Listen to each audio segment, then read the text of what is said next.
New videos every day.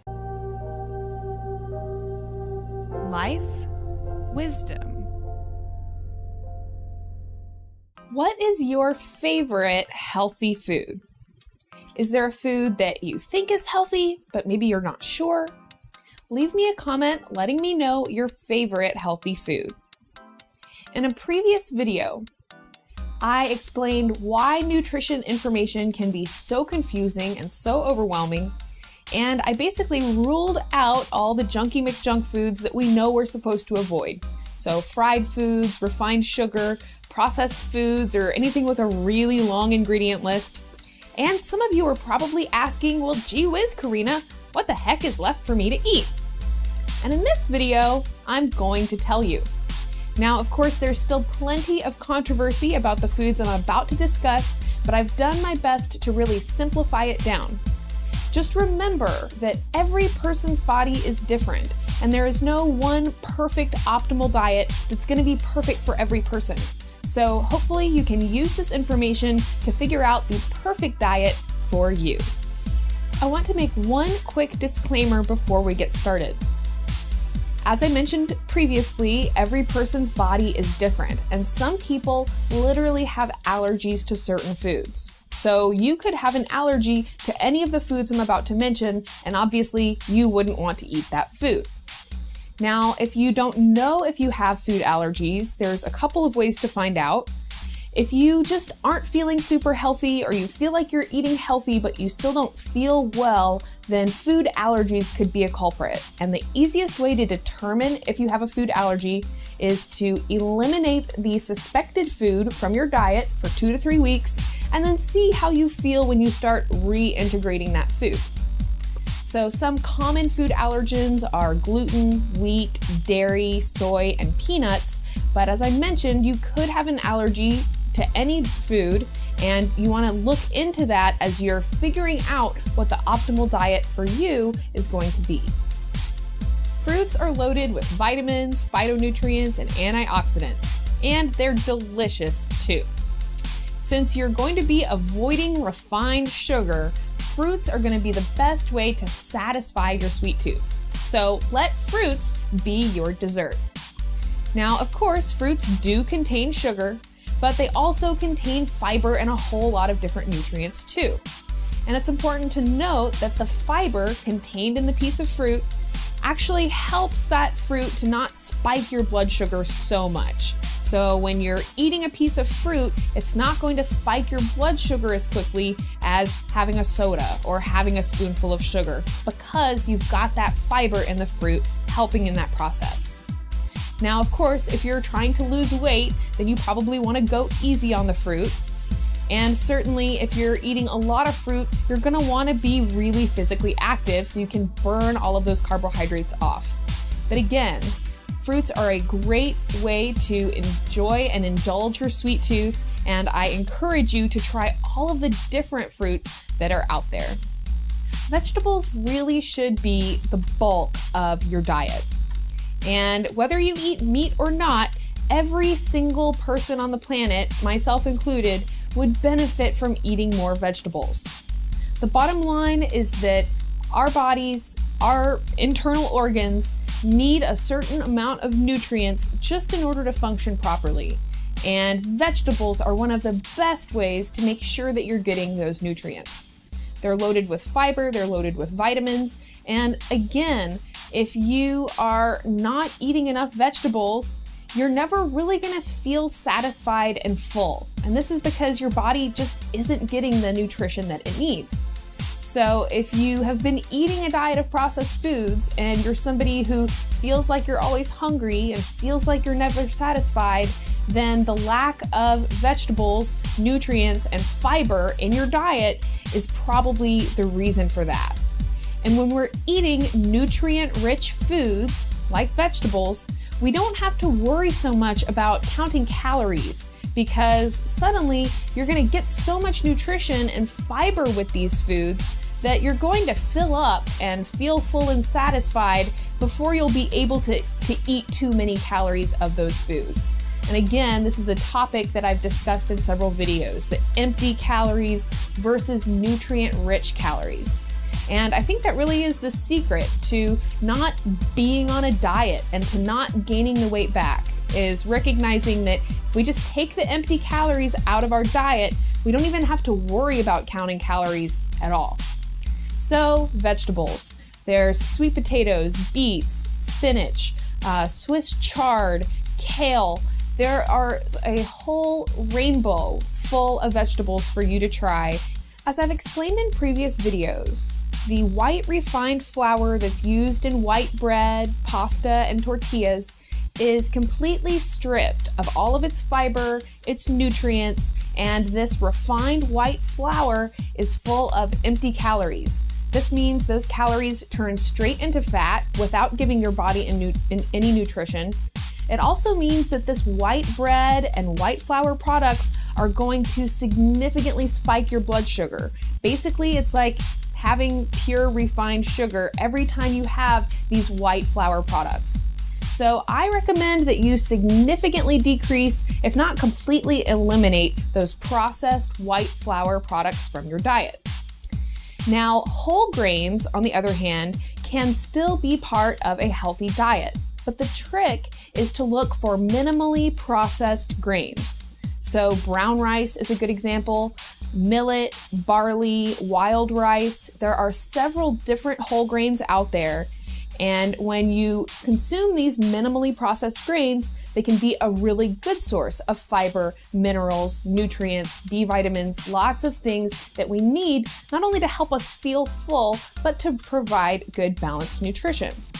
So the easiest way to find these minimally processed whole grains is probably by going to the bulk section of your grocery store or even to a health food store.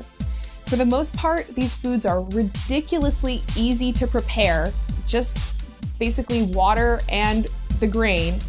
And if you have problems digesting these grains, you can soak them or sprout them to make them even easier to digest. Another key is to not make grains the bulk of your meal or the bulk of your diet. You can kind of use them supplementally, use them as, one of the sides, one of the smaller parts of your meal. You want to have these grains in moderation, and if you do have them, be sure to opt for those minimally processed grains. Dairy products are another controversial foodstuff. Some people will say, we're the only species on Earth who eats another animal's milk, and yet it's important to notice that people have been drinking cow's milk and goat's milk for hundreds of years. So again, I'm not going to tell you whether or not you should eat dairy. This is a choice that you're going to have to make your own. But what I will mention is that dairy is a very common food allergen. And I personally have known people who have cleared up acne, asthma, arthritis, just from taking dairy out of their diet. So if you're somebody who experiences those things, it may be worth it to see if dairy is something that you actually do better by avoiding. Now, if you are going to eat dairy, then again, I have just a couple of guidelines. First off, look for the words pasture-raised or grass-fed. You want the cows who are making your dairy products to be very healthy. You want them to live on a farm and eat their natural diet so that they're actually providing the most nutrition to you in those dairy products.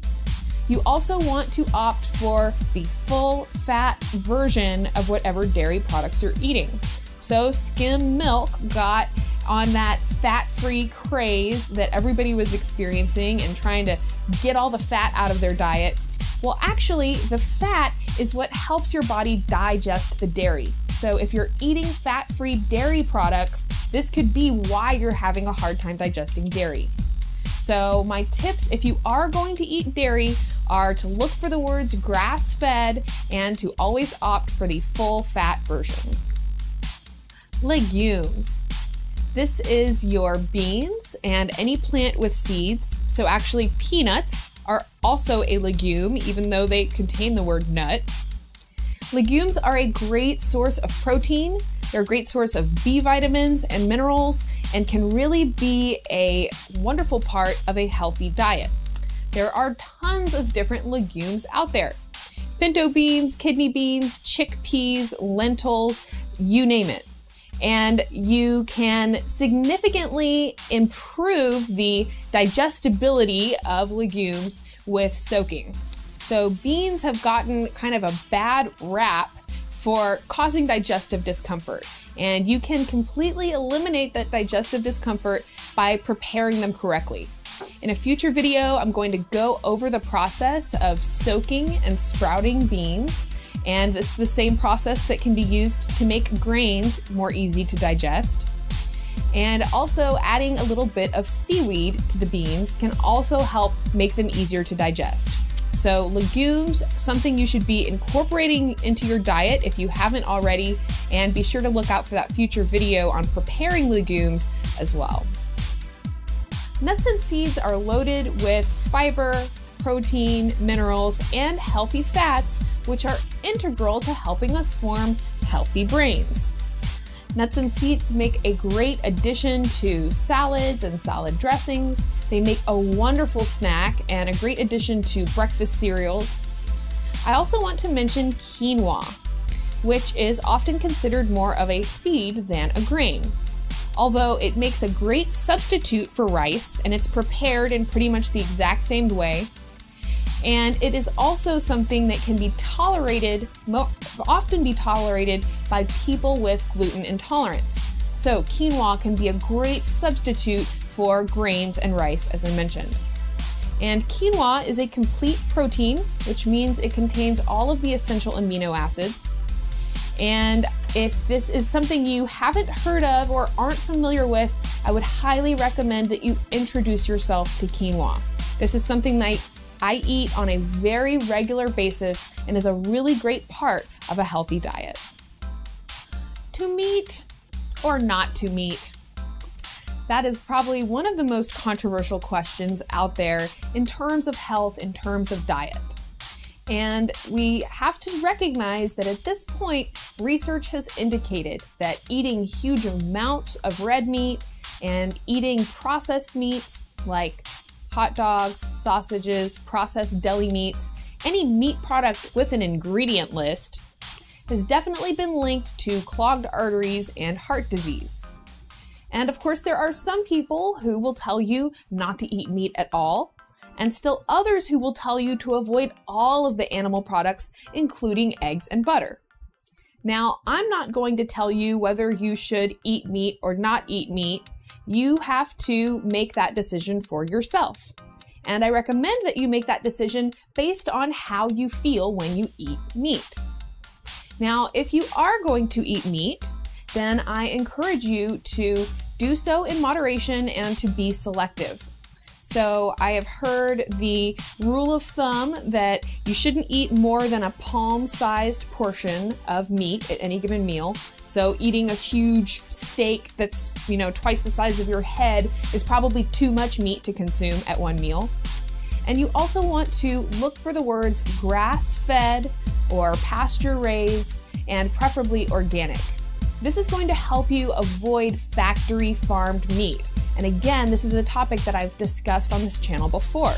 So factory farmed animals, many of them never see the light of day. They're pumped full of antibiotics and hormones and often fed an unnatural, sometimes genetically modified diet of grains, which makes them really, really sick.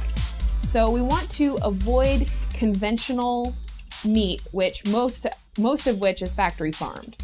And you can do so, again, by looking for the words grass-fed or pasture-raised on the packaging of any meat products or dairy animal products that you purchase. And the same thing goes for fish. You would want to look for the words wild caught. One other quick note about meat products. Meats that have been cooked at extremely high temperatures, such as frying or barbecuing, have a whole other host of other health concerns. Acrylamide is a cancer-causing chemical that is produced whenever foods are cooked at extremely high temperatures. So avoiding barbecued or charred foods, fried foods, of course, is going to be a really good option. And you can use the cooking technique low and slow. So using a low heat and cooking that meat more slowly at that low heat is going to help preserve the protein and preserve the nutrients that you're getting out of that meat you're cooking. A lot of you have asked for cooking videos, so in future videos, I'm gonna take you into my kitchen, show you how to properly prepare these foods, and simple, easy, quick ways to prepare healthy meals. And in another video, I'm going to go into more detail about the factory farming methods that are so common in our conventional meat products and why it's so important that we look for the words grass-fed. Thank you so much for watching my video. Be sure to leave your comments and future video topic requests down below. Be sure to like my video and share it with your friends. If you'd like to learn more about me and my health coaching practice, you can visit KarinaRachel.com. Please be sure to subscribe to the Psyche Truth channel, and I look forward to seeing you again next time. Why is nutrition information so confusing? To find out why, and for some simple guidelines on how to make nutrition more simple, check out my video, Confusing Nutrition. There are dozens of weight loss programs, weight loss pills, and all kinds of weight loss gadgets out there.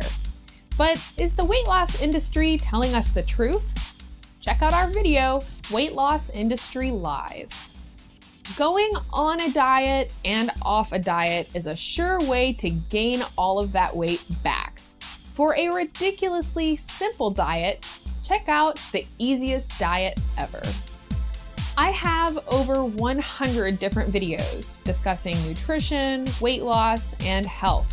To see the official Karina Rachel playlist, click here.